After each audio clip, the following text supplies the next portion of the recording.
Hey everybody, this is Cad Roll Hunter, and I'm excited because we've got more pennies.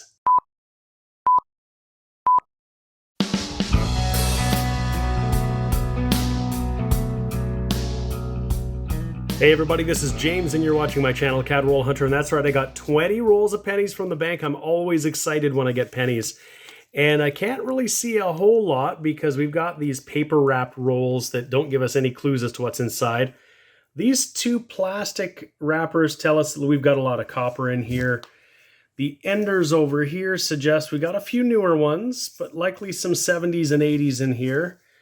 And again, we can't really tell much from the bottom. There's a couple newer ones there, but we want to get into these rolls and see what we've got. We've found some good pennies lately in our last hunts. We've gotten some US steel cents. We've got some really cool stuff. We're looking for anything old, any errors, varieties, rarities.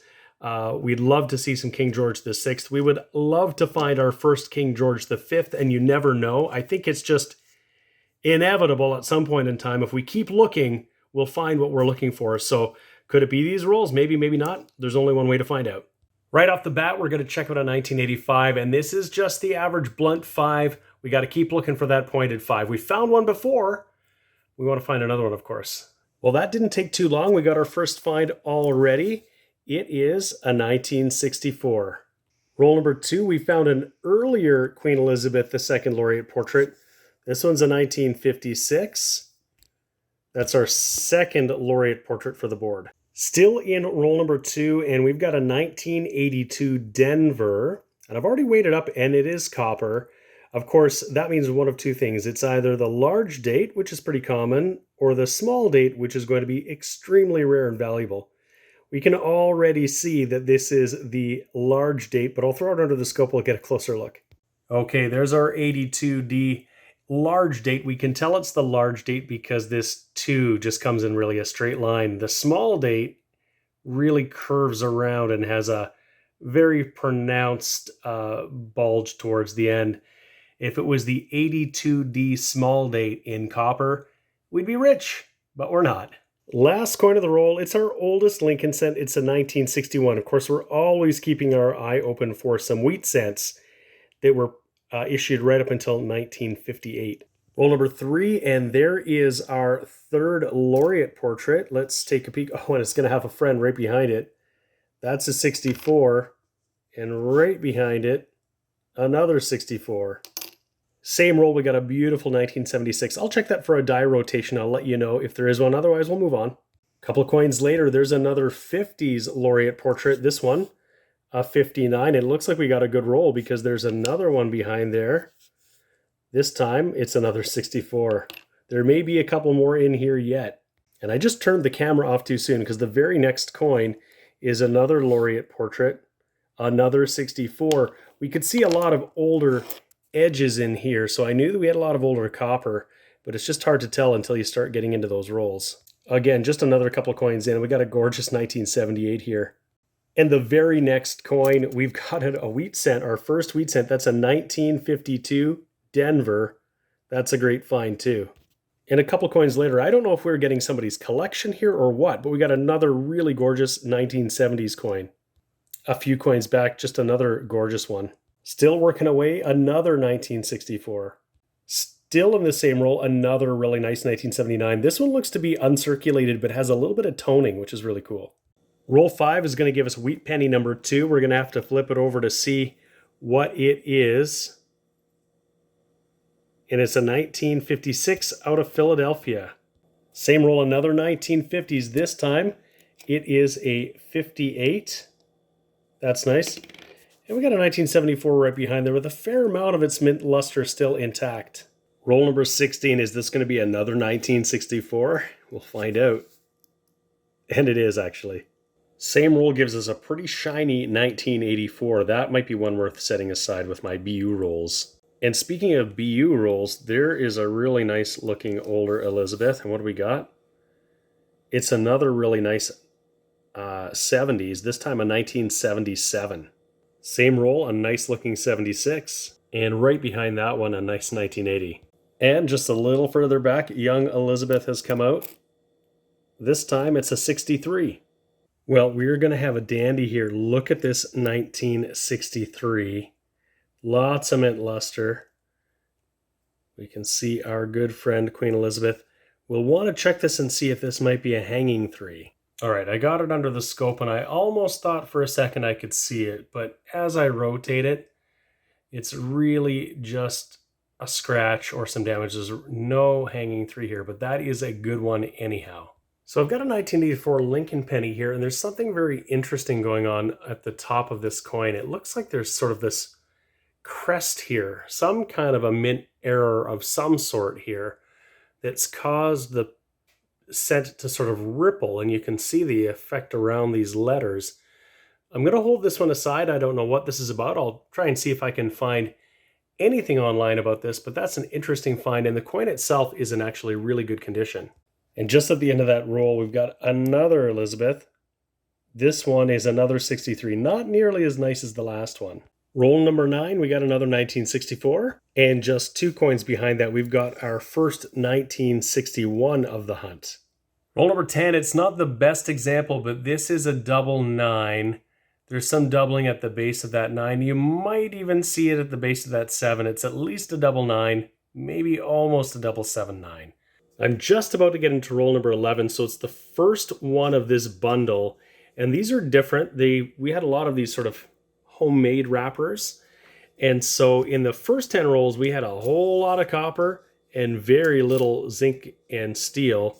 But I can see by the ender here, we have a 2005.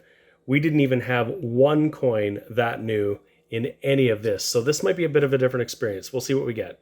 Roll 12, we're getting a lot of newer zinc and steel cents, but we're going to have an older one here. It's another 1964. Roll number 14, we're going to have another laureate portrait. This one is another 1964. Still in roll 14, I just checked that 67. It's not in great shape, and it didn't exhibit any doubling, but right behind it, it's been a while, but we got another wheat cent. We'll take a peek and see what this is. It's a 1955. Well, I figured we should just take a close look because the 1955 Philadelphia is one of the most famous doubled die obverses, and you'd see it really clearly on the date. We don't have that at all, but it's always fun to look. You never know. Well, right behind that, we got another one that has a variety, a 1970S, and there is the large date and small date varieties. And this here is the large date. The large date is what they also call the low 7. And the small date has a higher 7. You can see this one is lower than the 9 and the 0. So this is very common, nothing really exciting. But again, it's always fun to look. You never know if you're going to find something really cool. Roll number 15, I've got a 1970 under the scope. And when I pull it up under here, you can see I've got the double 70. Actually, the double 0.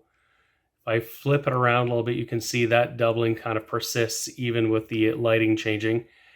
So this is one I don't find as often. I've really only found a couple of these, but this is the double 0. You can see that doubling below the 0. That's really cool. And same roll, we've got a double 1979 here, definitely doubling under that 7 and under that second 9. Maybe not here, so definitely double 79. Same roll, another laureate portrait. This time it's a 1959. Roll 17, and we're going to have an interesting find. I don't recognize this. We'll take a closer look and see what this is. 2003 it says. And it's 2 euro cents. I've never seen this design.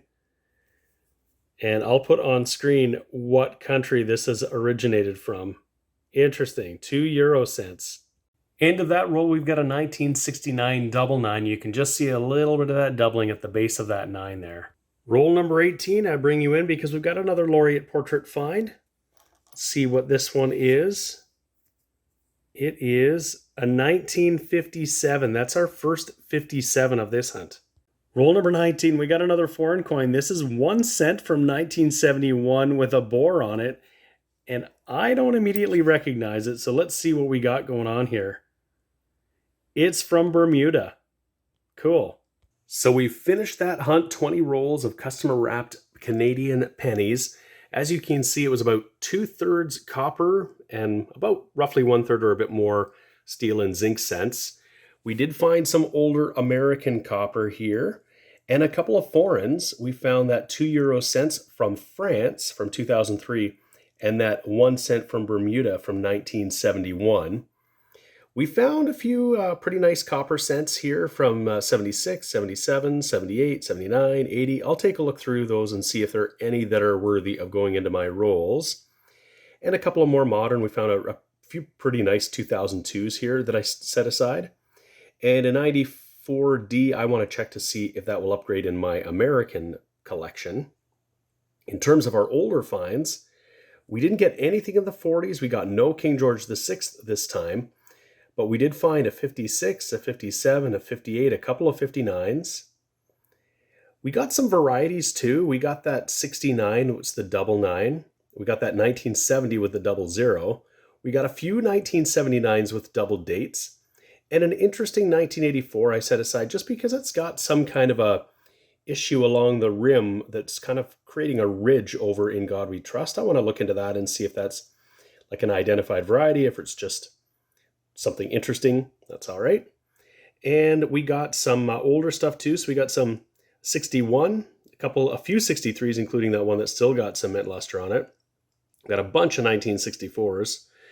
And we found a few US wheat cents. We got a 52D, a 55, not the double die obverse, unfortunately, and a 1956. So that is our penny hunt complete. I really hope that you've enjoyed that video looking through Canadian pennies that really aren't in circulation any longer. I just ask at the bank, and if I'm lucky enough they have some, they'll give them to me, and that's great. If you haven't already subscribed to my channel, CAD Roll Hunter, please do that now. I'd really appreciate it. You'll know when I've got new videos coming out. I have new content coming out all the time. Thank you so much for watching. We'll see you again next time.